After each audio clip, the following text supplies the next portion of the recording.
Hello everyone, and welcome to part 3 of our webinar series on HIV genetic sequencing. The title of today's webinar is Understanding Molecular HIV Surveillance, Public Health and Human Rights Implications. So as stated, this is the third webinar in a series, and in this webinar today, we are focusing back in on the public health sphere of this technology known as HIV genetic sequencing, and in this case, in the public health context, molecular HIV surveillance.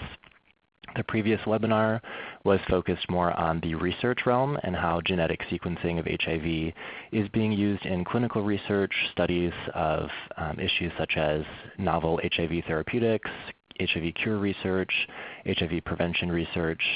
But today we're looking more at the public health sphere, and there of course is some overlap between research and public health, which is why this webinar is important to us. So I'm Brian Minalga from the Legacy Project.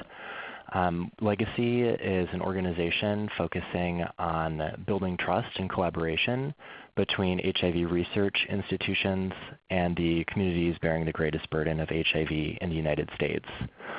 So that's why we've collaborated with some other organizations to put on this webinar series.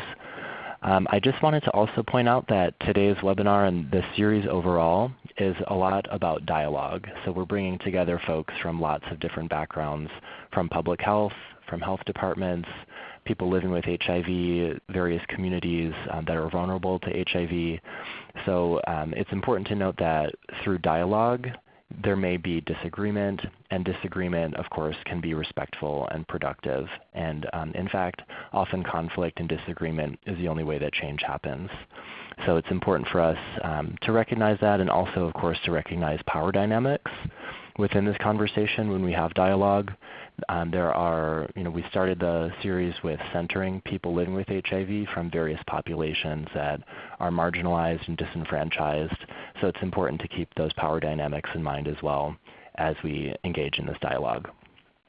So just a couple housekeeping items. This webinar is being recorded, and you can find the recording and the slides on our Facebook page. And there it is. You can find us at Hank Legacy Project on Facebook. I'll also put that link into the chat box. I see some folks might be having some issues with sound, and it looks like most people are dialed in to the audio, so I'll put a note into the chat box as well to help people dial in to the phone. Also there will be a webinar survey following this webinar, so please fill that out. That will help us. And lastly, you can use the chat box in the lower left-hand corner of your screen. So feel free to participate, ask questions, make comments as the speakers will be presenting their talks today. Again, this is a 4-part webinar series. And we've done, part 1 was back in March, part 2 was last week on research, today is on public health, molecular HIV surveillance, and we hope that you'll all join us as well next month on May 15th for the final part in this webinar series, which will be more of a discussion.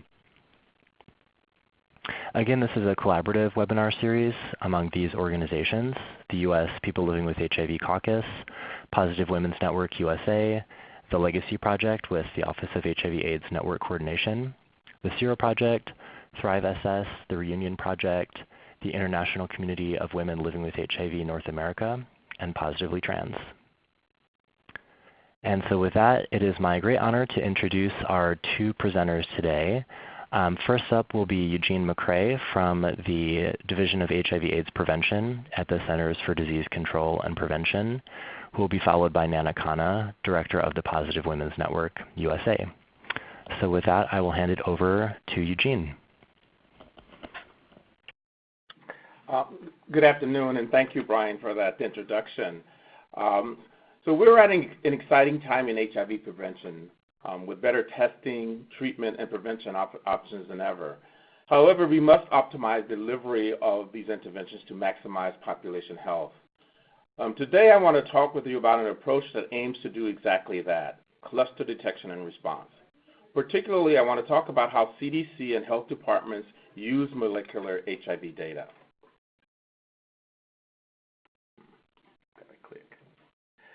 Okay. So by the end of this talk, I hope to have made the case that cluster detection and response can bring the nations closer to ending the HIV epidemic. I will start by outlining CDC's domestic HIV strategic priorities. Then I'll outline how public health surveillance work and how we currently use the data.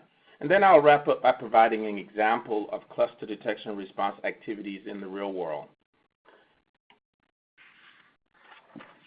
So as many of you are aware, the President included in his FY 2020 budget a new initiative to reduce HIV infections in the United States by 75% in 5 years and by 90% in 2030. Over the past few years, our domestic HIV program has closely mirrored the pillars of the initiative. Our director, Dr. Robert Redfield, has been working very hard to enlist support for the initiative and strongly support comprehensive and culturally appropriate solutions to ending HIV in America and reducing stigma. This initiative will support CDC's existing programs by working to bring HIV testing to everyone and diagnose people as early as possible. It will promote rapid care and treatment as soon as possible after a person is diagnosed. We will protect people at risk for HIV with proven prevention interventions. We want to respond rapidly to growing clusters in a responsible manner, and we want to support building a multidisciplinary workforce based on local gaps and needs. So today I'll focus on the respond pillar, what it means and how it's being implemented. I'd like to make the point that although this work is represented in a separate pillar on this current graph, this work is really not isolated from the other pillars. It's an important way to use data to inform and help prioritize all the prevention work that's being conducted under the other 3 pillars of the initiative. People's health is on the line, and to achieve our prevention goals, we have a responsibility to do everything in our power to use all the tools available to us. So public health monitoring is important for public health monitoring is important for identifying disease trends and can be useful in detecting specific populations that are experiencing outbreaks. For example, public health data can help find foodborne outbreaks and keep food supplies safe. There are also public health monitoring systems for many of the reportable diseases or conditions at CDC, including cancer, certain injuries, sexually transmitted diseases, hepatitis, and tuberculosis. It's also important for helping people to get in care and stay well.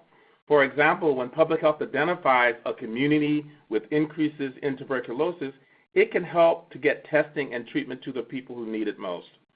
Overall, public health surveillance helps us to target limited resources to the people and areas that need them most. For example, public health data help to identify states with high rates of drug overdoses. Those states can then work to prevent overdose and treat opioid use disorders.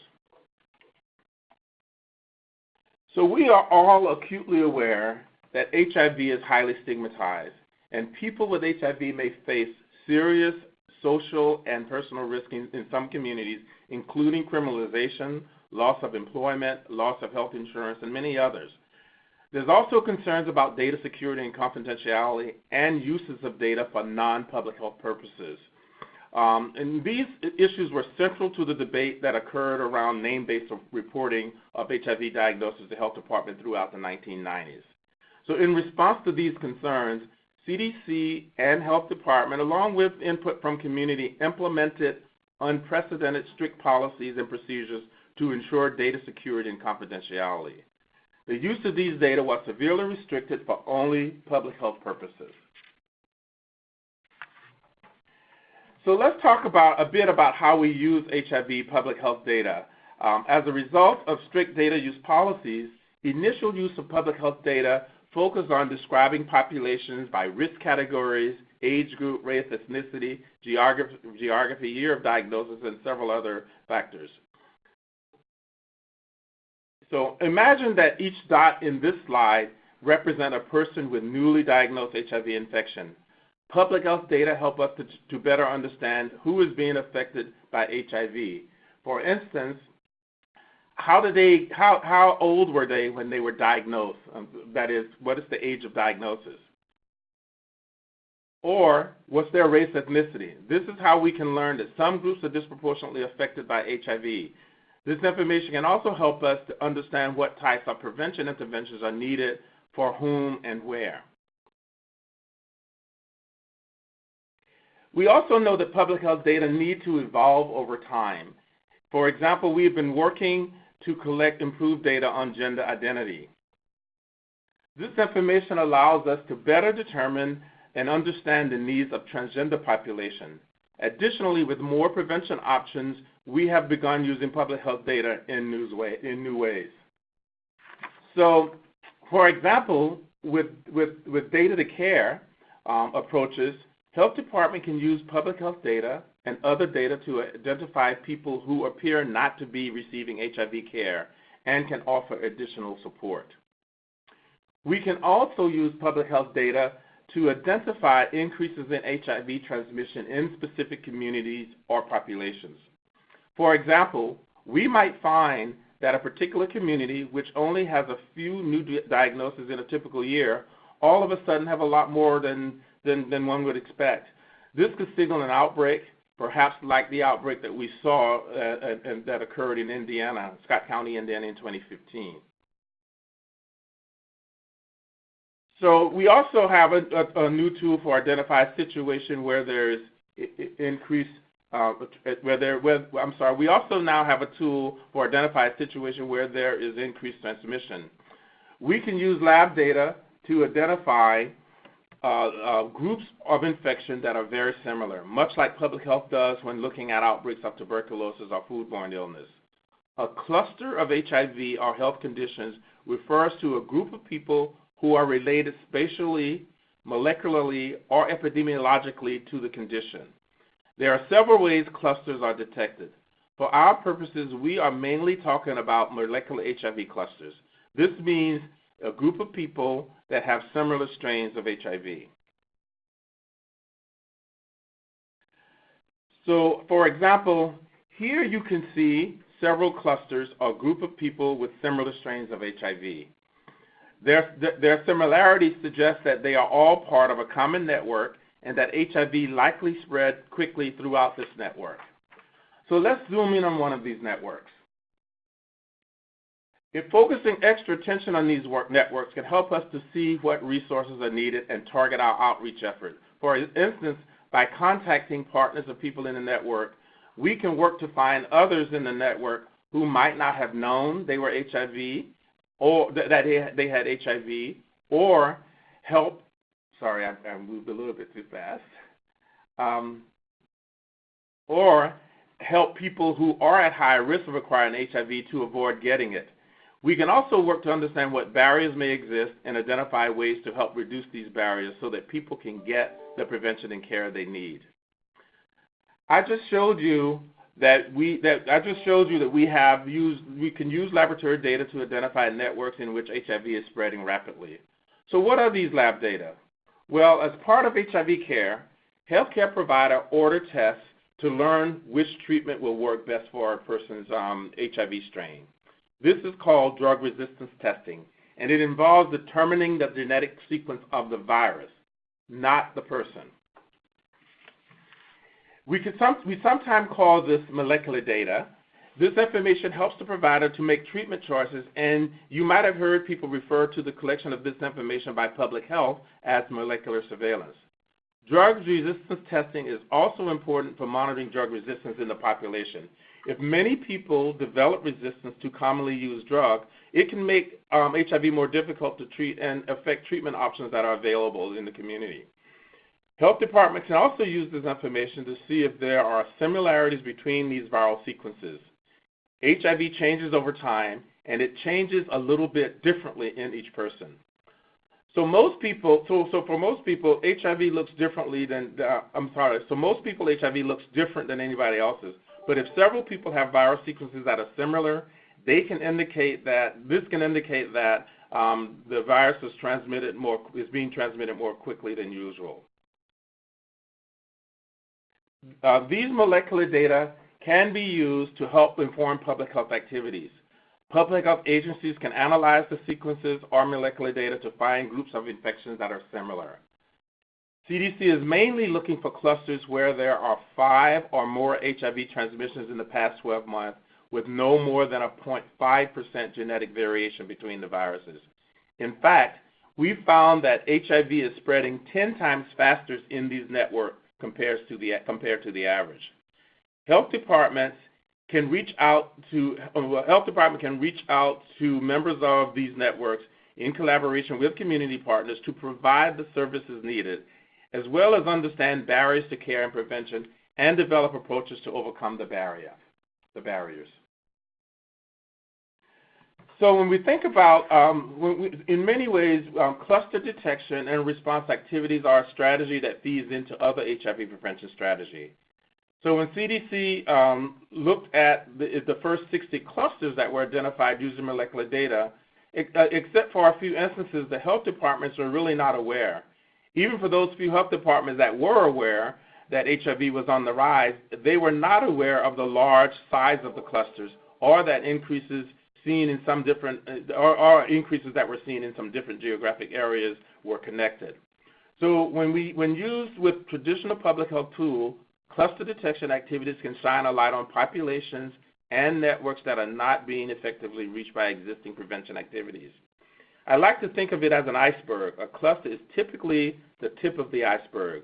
For example, cluster response might identify those who are diagnosed with HIV but out of care, those who have HIV but not diagnosed, and individuals that are at risk for acquiring HIV. Through these activities, we can link people to care if they are living with HIV or appropriate prevention services if they are at risk for HIV. In many ways, we always use surveillance data to guide our prevention efforts. Cluster detection and response is an acceleration of this data-driven approach that uses data in real time. This allows us to effectively focus limited prevention resources. So what I want to do now is really describe for you some examples of how identifying networks of rapid transmission using molecular data can strengthen our prevention efforts. For example, in 2017, Texas identified a large group of Latino gay and bisexual men in San Antonio with similar HIV strains. 24 men were initially identified as having similar strains of HIV. After CDC and the health department followed up, another 87 people were identified as being sexual or needle-sharing partners. Additionally, additional information gathered by the health department revealed that HIV testing wasn't always being conducted according to guidelines, and as a result, providers had missed opportunities to diagnose people at the stage of acute infection, resulting in delayed treatment. The investigation also highlighted a lack of access to PrEP for many who could have benefited from it. In response, the health department sent an alert to providers clarifying the guidelines for HIV diagnostic testing and acute infection, and increasing providers' awareness of PrEP. In addition, health department funds were redirected to increase access to PrEP in specific areas of the cities. Responding to this situation brought together a new coalition of community members, providers, and public health staff in San Antonio. As a result, the coalition provided both political and community support that enabled San Antonio to sign on as a fast-track city with commitments from the mayor and the city council to work together to reduce stigma, improve care, and eliminate new cases of HIV. So these are things that health departments are already doing, making sure that people are educated about HIV and that prevention services are reaching the right population. This is an example of cluster detection leading to an opportunity to detect gaps in services and how the health department can redirect efforts to make sure that the services are reaching the populations that need them the most. So now I want to turn to addressing some communities' concerns and et cetera. We know that public trust is the foundation of our work. Public health agencies collect data and uses it to improve health. This offers a benefit to the public. This is how we know what we know about HIV in the U.S. It helps us to build programs to serve groups of people living with or at risk for HIV. identify health inequities and work to end it, and reach out to people who need additional supportive services. However, in this work, we must protect the data and ensure it is used for the health of individuals and the community. State and local health departments have a duty to protect the public health, And as part of that responsibility, they collect information when people are diagnosed with reportable illnesses, including HIV. These agencies have many protections in place to safeguard people's information. Some of these policies and procedures are required by CDC, and health departments have additional protections in place specific to their area and circumstances. Whether at CDC or your local health department, we keep all HIV public health information on secure data systems and only allow people to access information if they need it to do their jobs. We also require people to access the data we also require people who access the data to complete a data security training annually and to sign a binding confidentiality agreement. Personally identified information such as name, address, or phone number is not sent to CDC. We aim to use these data to help improve people's health. We've also been talking with a variety of people about this work and how we do it, and there has been a number of questions and concerns raised, including the extent to which public health activities will be conducted in ways that are culturally sensitive and non-coercive. That's certainly our goal. People have also raised questions about the level of protection for public health data. People need to feel sure that these data are protected from improper use. Data held by CDC are maintained securely according to strict guidelines and regulation, and we require that health departments maintain their HIV data securely as well. And we also have processes in place to monitor what's happening in the health department. Since HIV is a reportable condition and states must comply with complete laboratory reporting laws, we are really emphasizing that states ensure their data is protected. We're emphasizing also that health department need to assess their existing data protections to ensure they are adequate to protect against non-public health purposes and to assess whether their jurisdiction have criminal exposure laws. Many of these laws were passed long before we had this tool and evidence on ways to decrease risk of transmission, and they are now outdated, and we are working with jurisdictions to help them update these laws appropriately. We have also heard concerns that molecular analysis could tell who infected whom and be used in criminal proceedings. Currently, our molecular technology and the analyses that we conduct cannot tell who infected whom. We can only tell that the viruses are closely related.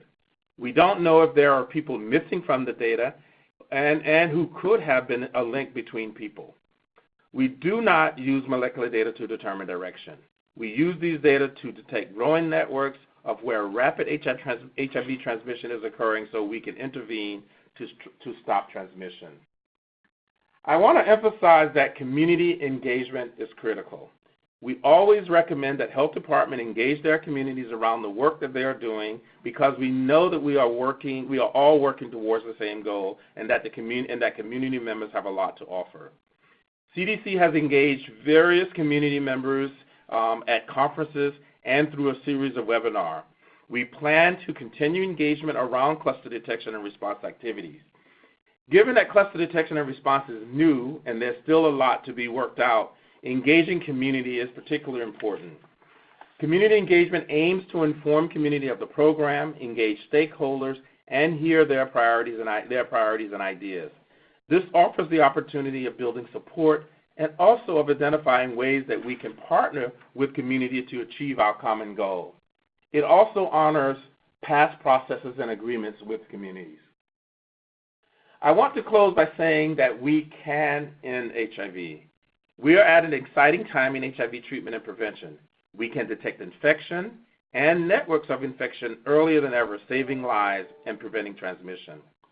CDC is committed to using both traditional public health tools and the new tools in our toolbox to end HIV.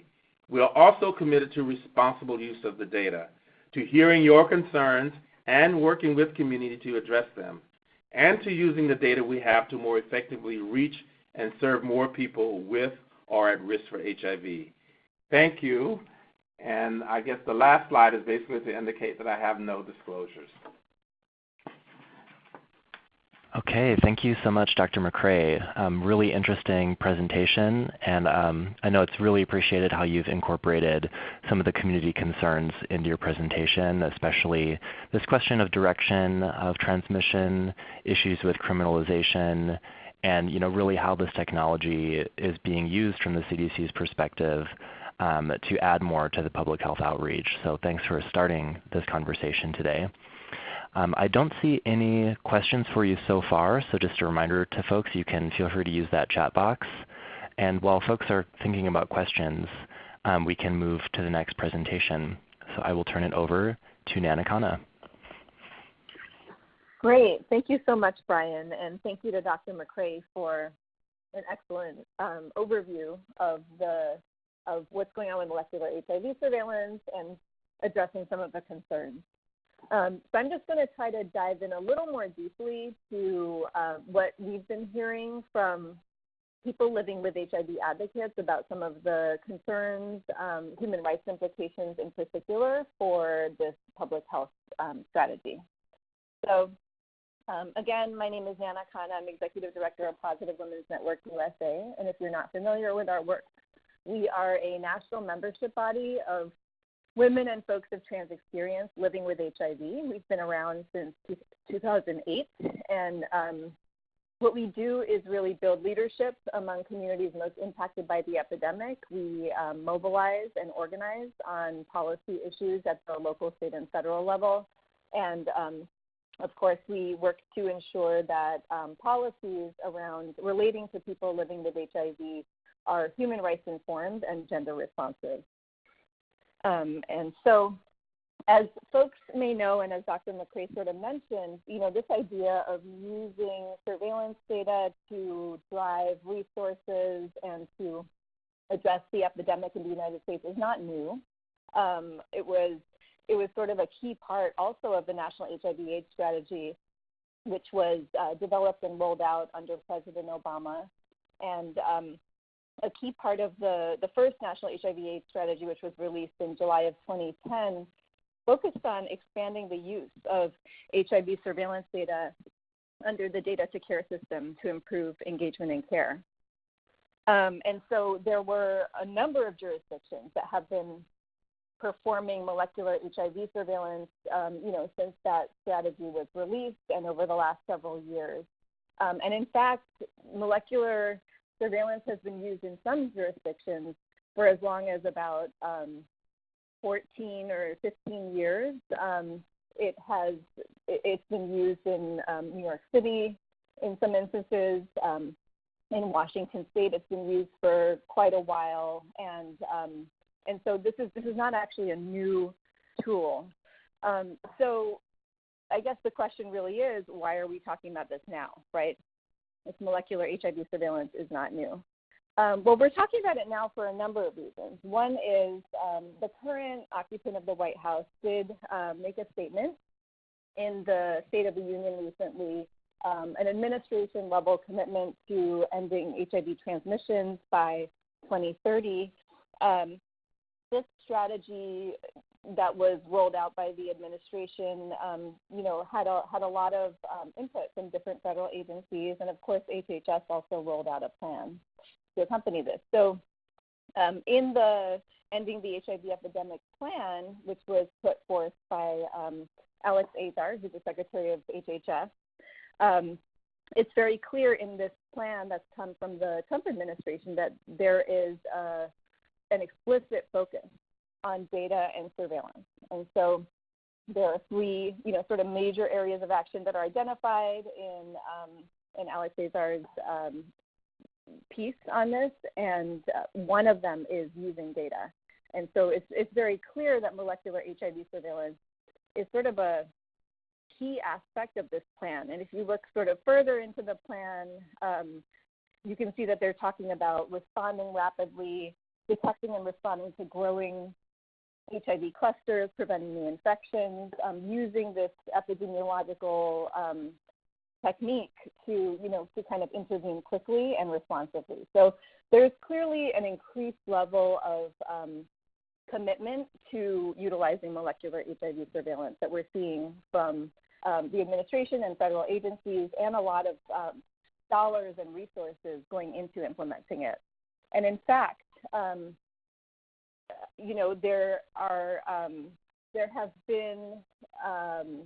there's been like an expanded rollout basically since January 2018, which I will talk about in a minute. But first, I just wanted to give folks a chance to read this quote and see if anybody has any ideas on who made this statement. So you can put your guesses in the chat box. I'll read the quote just for anybody who may not be dialed in on the computer or can't see this. The quote says, "It is time to reject the temptation of denial of the HIV/AIDS crisis, to reject false prophets who preach the quick fix strategies of condoms and free needles, to reject those who preach prejudice, and to reject those who try to replace God as judge. The time has come for the Christian community, members and leaders alike, to confront the epidemic." So any guesses on who made this statement? Okay, I see a couple in here. Jesse Helms, Mike Pence, great guesses. Any others?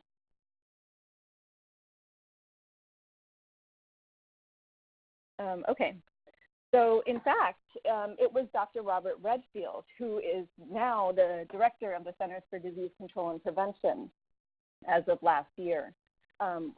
So Dr. Redfield was appointed by Trump to be in this role, and has a very interesting history of relationships to people living with HIV and the human rights of people living with HIV, including, putting forth a mandatory testing strategy, proposing quarantine, and other types of things. And so, this is a link to an article from Foreign Policy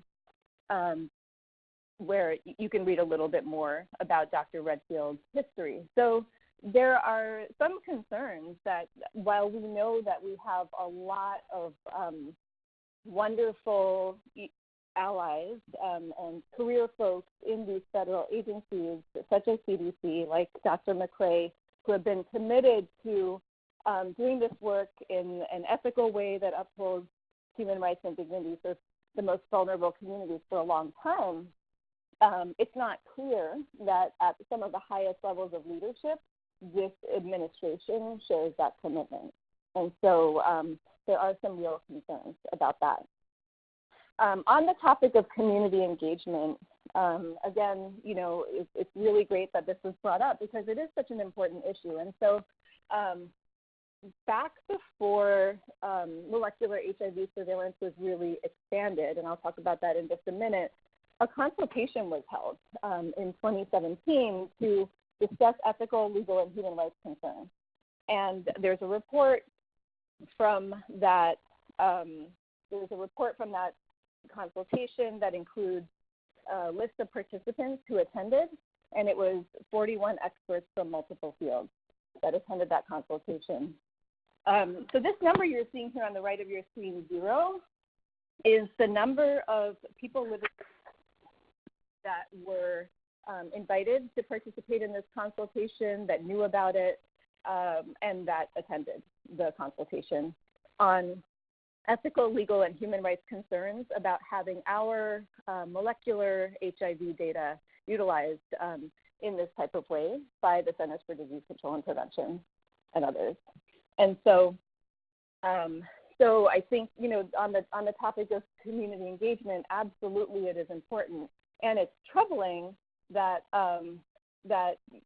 even some members of the HIV community that have been involved in sort of leading on this issue, advocating for this issue, thinking about how this data could be utilized, did not reach out to the vast number of people living with HIV networks representing vulnerable communities in the U.S.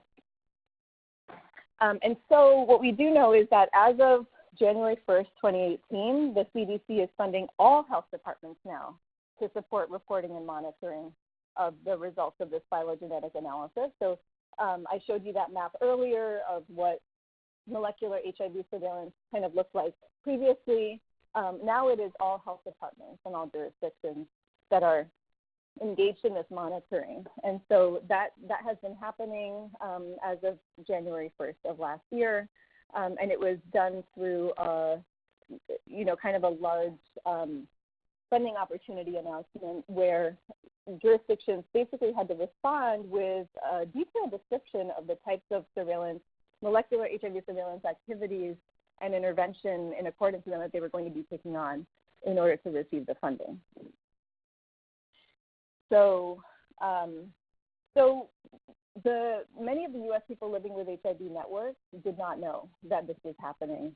And so we started to become aware of it in early 2018.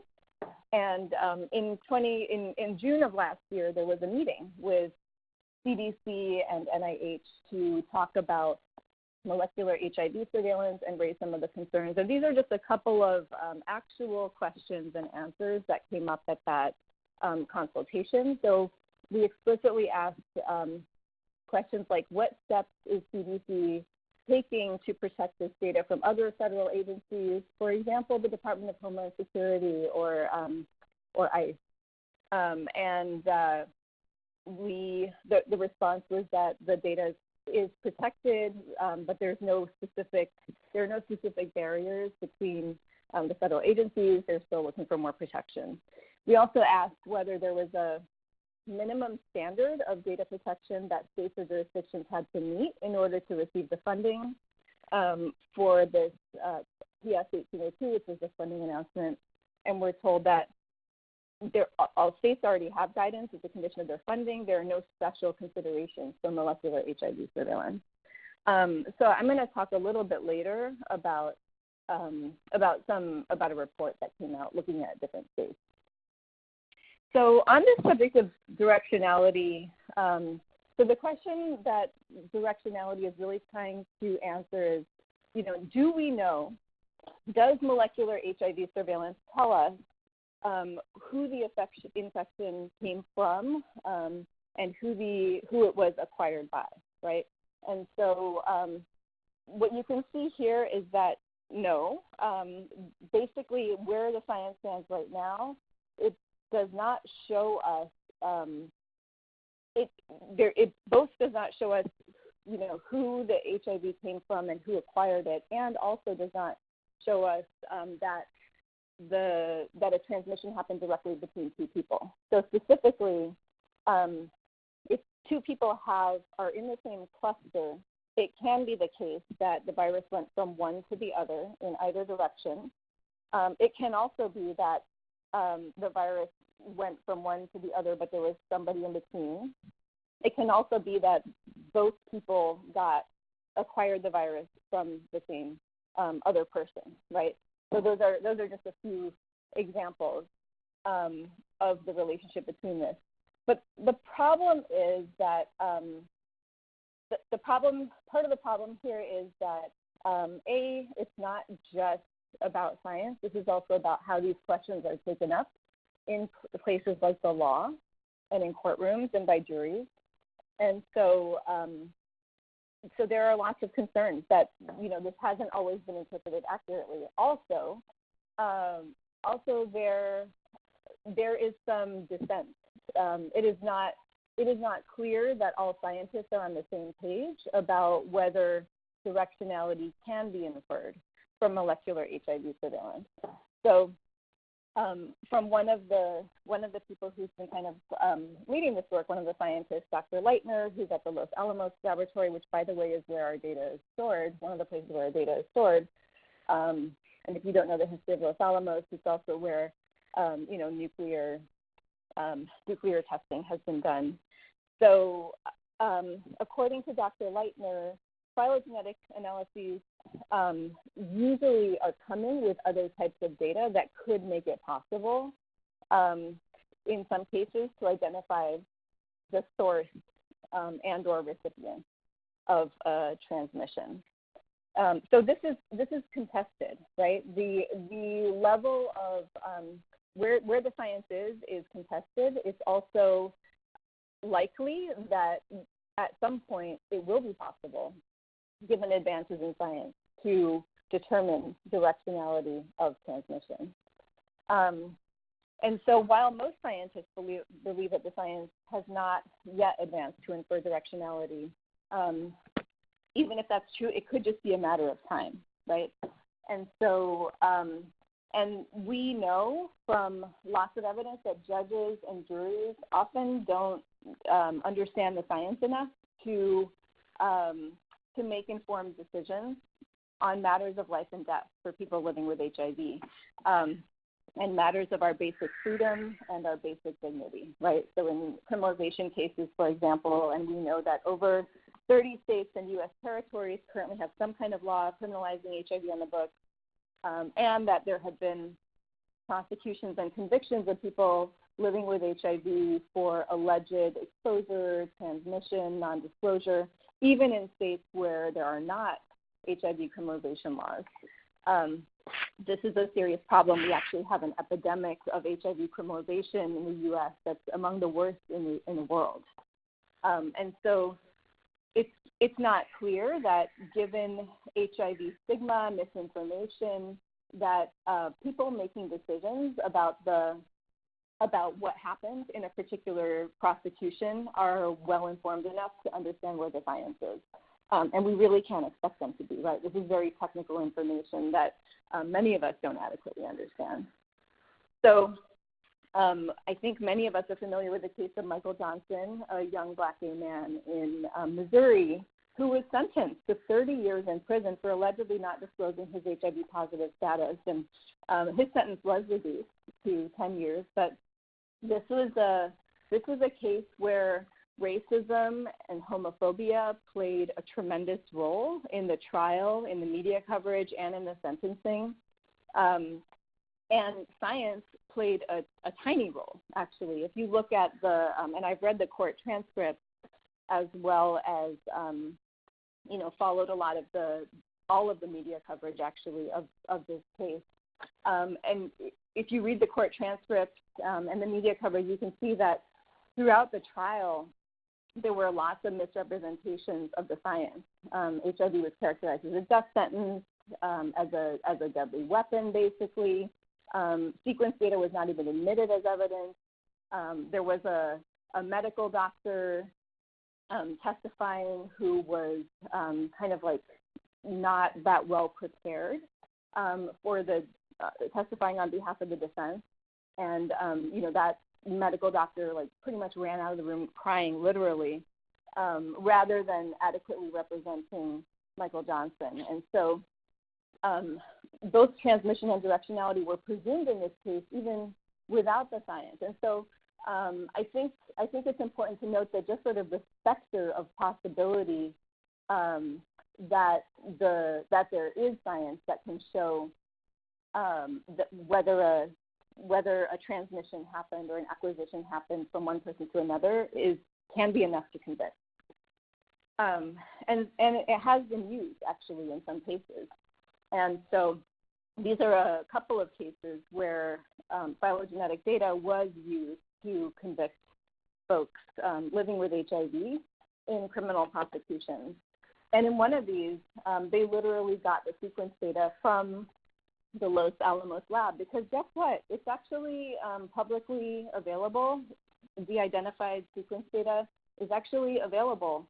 This is the link where you can go and look up Los Alamos, and you see there's a link to a sequence database on here.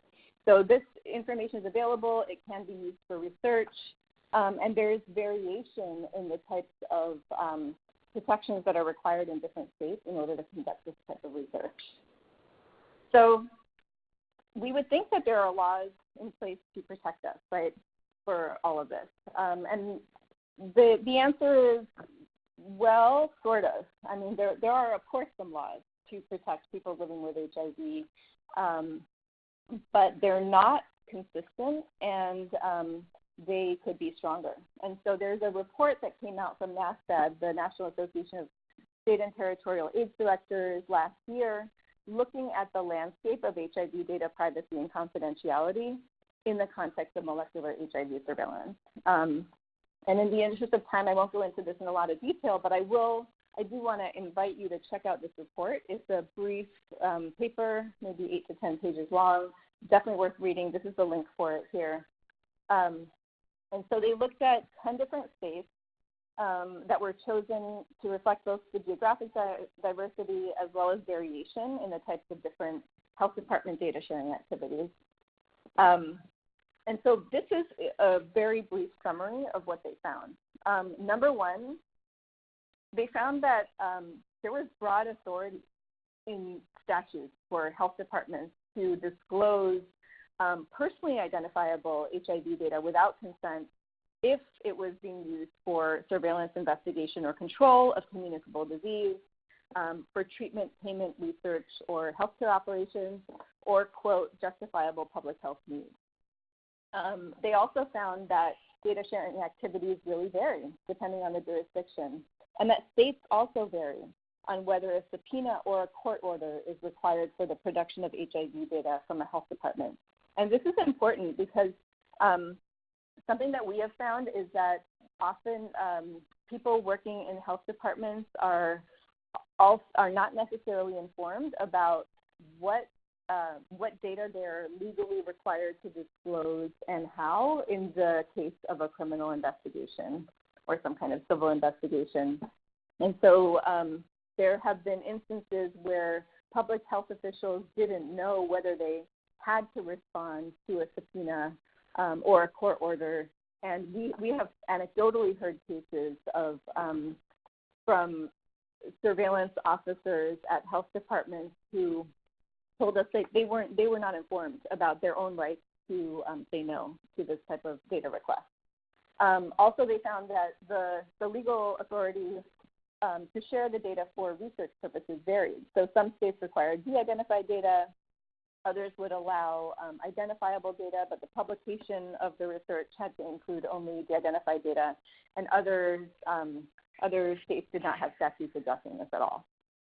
So I really recommend taking a look at that report. This is just a little sample of some of what they found in the different states. So, for example, in Illinois, if there's a court order or a subpoena, information and records related to HIV can be shared for prosecution under the Illinois HIV criminal transmission statute. So there's, again, there's variation here and something to look at. Of course, there are lots of reasons to be concerned about populations that are especially vulnerable. And what we see when we look at many of the clusters that are being, quote, tracked, and I always use air quotes when I say clusters because when we talk about clusters, we're talking about people, right? So people living with HIV are what comprise these clusters. So there's a recent cluster that is being tracked in North Seattle among people who use drugs and homeless folks. This is written about in a newspaper just as recently as last week. Women of trans experience, the case that Dr. McCray mentioned in San Antonio, which is actually a lot of Latinx men who have sex with men are in that cluster. These are all communities that this administration has also chosen to target and go after and strip of their rights. And so there is a tremendous amount of concern about each of these communities independently of HIV status and molecular HIV surveillance, and the idea that surveillance is being used in this way and could be used in other types of ways to advance goals of the administration's racist, bigoted, prejudiced, and xenophobic agenda is certainly concerning. And so we literally have an administration that is directly coming after some of these communities, and even in places that are sanctuary locations, it's not clear that there's not a level of collaboration between ICE and law enforcement, and it's quite unclear what the relationship to public health could possibly be, and especially if we're talking about a place like the like prisons and jails or a Bureau of Prisons in a state, what the relationship could be with agencies like ICE for people living with HIV.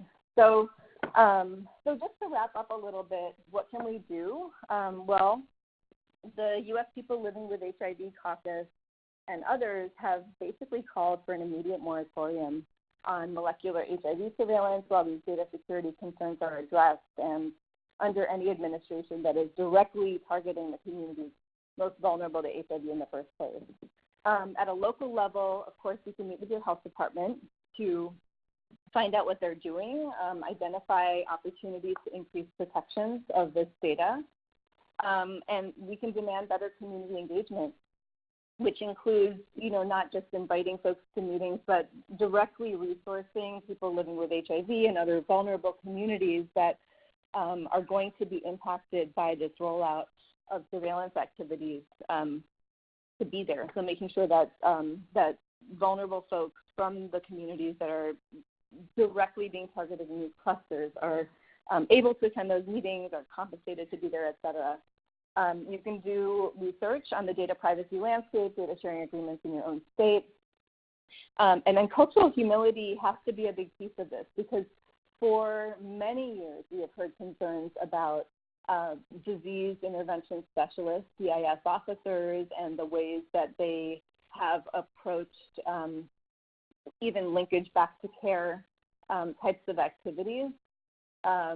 And violations of privacy that have resulted. And so surveillance, both surveillance leadership and those who are on the front line should be trained in concerns relating to people living with HIV, concerns relating to vulnerable communities, kind of like know your rights information and cultural humility. And this point about surveillance leadership is also really important. I personally sat in a room with somebody at a health department that has been doing some really incredible HIV surveillance work for a very long time, who admitted that they had never actually met a person living with HIV until a couple of years ago.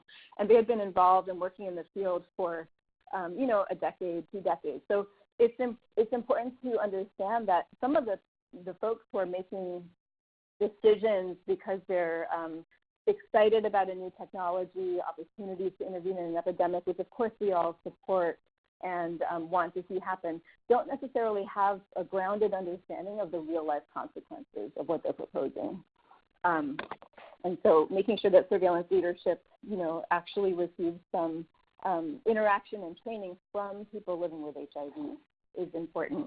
Of course, getting involved in the HIV decriminalization movement and in advocacy on molecular HIV surveillance. And so there are some resources here. And I just wanted to leave you all with a few websites where you can get some more information. And I will stop now for any questions. Thank you. Thank you so much, Naina. And I know we're running a little bit out of time, but I wanted to be sure to take this moment to thank you and everybody at Positive Women's Network for really standing up for communities, for people who are vulnerable, and holding the stewards of public health and of research accountable to these communities. So thank you so much for your brilliance today on this webinar. Really appreciate it. And thanks, of course, to both speakers as well, Eugene and Naina. Clearly, this webinar series has garnered a lot of interest and a lot of response, so it's something that was clearly needed, and I really appreciate both of you and your willingness to come and present and do some of this education and outreach. So with that, I see we have a few questions, and we have a few minutes to get to them, and I see more are coming in. So let's just go ahead and get right into them. It looks like most of them so far are going to be directed at Eugene and CDC. And this one is coming from Jacob, who is bringing up something that Naina pointed out, I'll just read the question. It says, you said that the CDC has protections in place to ensure that this data is not used in prosecutions. However, in some states, and Missouri is in parentheses, the Department of Health is required to turn over information, files, data for prosecution, and the state then uses this information to prove that a person living with HIV had knowledge of their status, aren't these in direct conflict? What are the additional protections the CDC is talking about?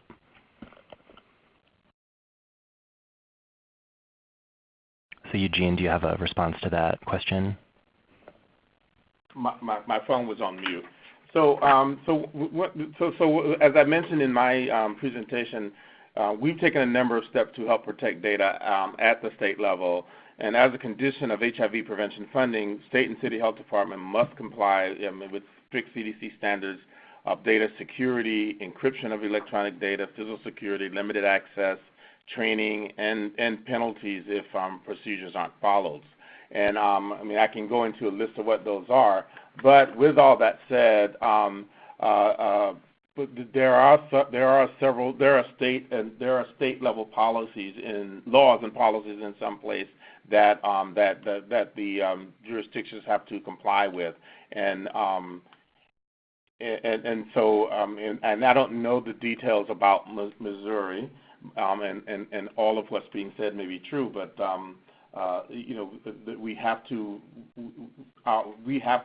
we cannot basically force a state to violate their laws and policies. But with that said, I think the goal of all states and many of the states is to really do their best to protect the data. And even when there are laws in place, they really work very closely with their legal counsel and others to make sure they are being as responsible as possible without committing a crime themselves. Okay, thanks for that response. And Jacob, just I think you can see that Eugene put the statute in there for your reference as well, 191.677, requiring the Department of Health in Missouri to participate in prosecution. So that's just for your reference. A few more questions that I want to try to get through. So this question from Julie says, doesn't molecular cluster analysis and surveillance assume that a local HIV testing system is using fourth generation HIV testing and adequately detecting acute HIV? What if our community has very little access to fourth gen and acute testing?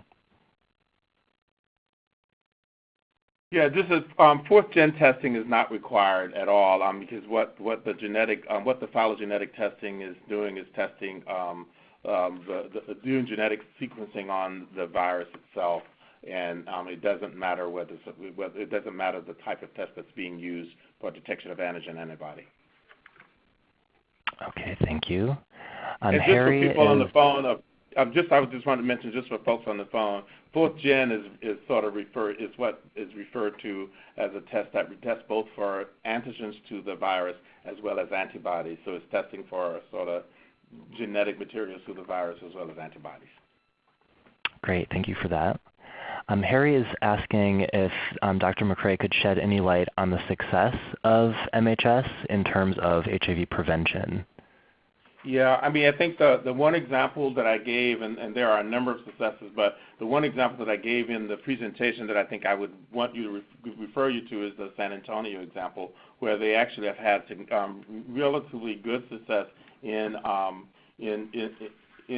really in stopping the growth of their of the cluster. So many in the communities have benefited as a result. So we aren't able to tell exactly how many infections were averted, but the fact that the cluster stopped growing and we stopped seeing new infection really meant that we prevented infections and improved the health of that network of individuals. So the other thing is that we have looked at least 60 clusters that were identified using these methods, and the health departments in many cases were not aware that rapid acquisition was happening except in a few cases. And even for those few health departments that were aware that HIV was on the rise in their area of state, they had not realized how large it was. All that increases were being seen in different areas. Increases that were being seen in different areas of the state were connected. So this information was used together with more traditional public health tools to make sure people got tested, to get them diagnosed and into care as early as possible. And in doing this work, health departments were able to diagnose people early, and many times sometimes during the process of seroconversion. Yeah, and then although it was really hard to really, as I said, to identify who didn't get HIV because of our efforts, we have seen that as health department has focused their efforts on rapidly growing cluster, the growth has either slowed down significantly or stopped.